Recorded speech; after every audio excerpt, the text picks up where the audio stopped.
ایک شہر جو ہنستے بستے بسایا گیا تھا اور اس میں رہنے والی قوم کو ہر نعمت سے نوازا گیا تھا، مگر وہ انسانی تاریخ کی ایک ایسی سرزمین بن گئی جہاں گناہ چھپ کر نہیں بلکہ اعلانیہ فخر کے ساتھ کیے جاتے تھے۔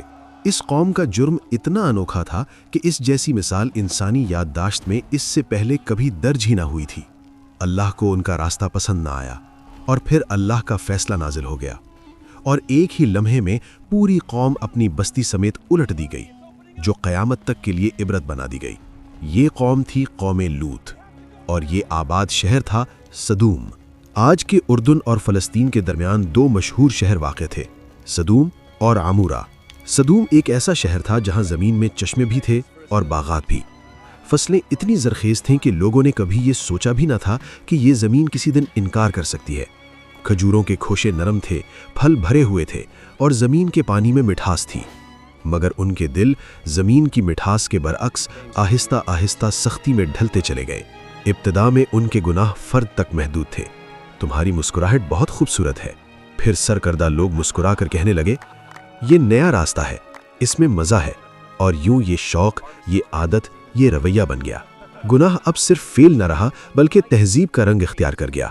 لوگ رات کے اندھیروں سے نکل کر کھلی محفلوں میں اعلانیہ فیصلے کرتے اور اللہ کے احکام کا مذاق اڑاتے۔ دور ایک شہر بابل میں اللہ کے نبی حضرت ابراہیم علیہ السلام اور ان کے بھتیجے حضرت لوط علیہ السلام اللہ کا پیغام لوگوں تک پہنچا رہے تھے۔ پھر اللہ کے حکم سے انہوں نے ہجرت کی۔ حضرت لوط علیہ السلام وہ پہلے انسان تھے جو حضرت ابراہیم علیہ السلام پر ایمان لائے، یعنی یہ رشتہ صرف خون کا نہیں بلکہ دین کے سفر کا بھی تھا۔ قرآن کہتا ہے، اور ہم نے ابراہیم اور لوط کو اس سرزمین کی طرف نجات دی جس میں ہم نے تمام جہانوں کے لیے برکت رکھی ہے۔ اس سے مراد شام کا علاقہ تھا۔ حضرت ابراہیم علیہ السلام ایک شہر میں مقیم ہوئے اور حضرت لوط علیہ السلام کو اللہ نے ایک اور بستی کی طرف بھیجا، سدوم، جہاں آپ کو نبی بنا کر لوگوں کی ہدایت کے لیے مقرر کیا گیا۔ جب حضرت لوط علیہ السلام اس شہر میں داخل ہوئے تو روشنی اور رنگوں سے بھری دنیا دیکھ کر بھی ان کے دل میں ایک عجیب سی کپکپی اتر آئی۔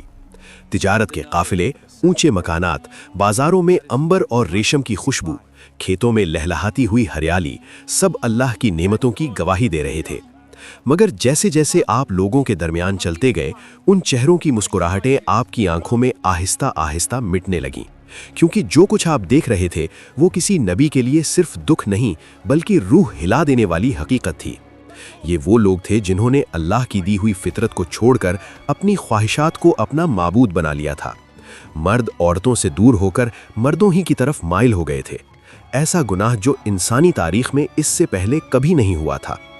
قرآن کے مطابق یہ لوگ اس برائی کو چھپ کر نہیں بلکہ کھلے عام انجام دیتے تھے۔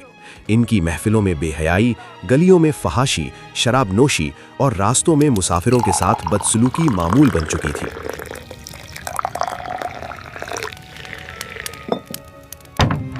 چلو اندر جاؤ اور پیو۔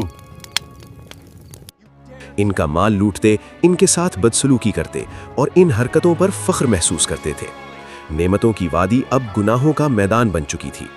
ایک دن حضرت لوط علیہ السلام اپنی قوم کے پاس آئے اور فرمایا، اے میری قوم، اللہ سے ڈرو، میں تمہارے پاس وہ پیغام لایا ہوں جس میں تمہاری بھلائی ہے۔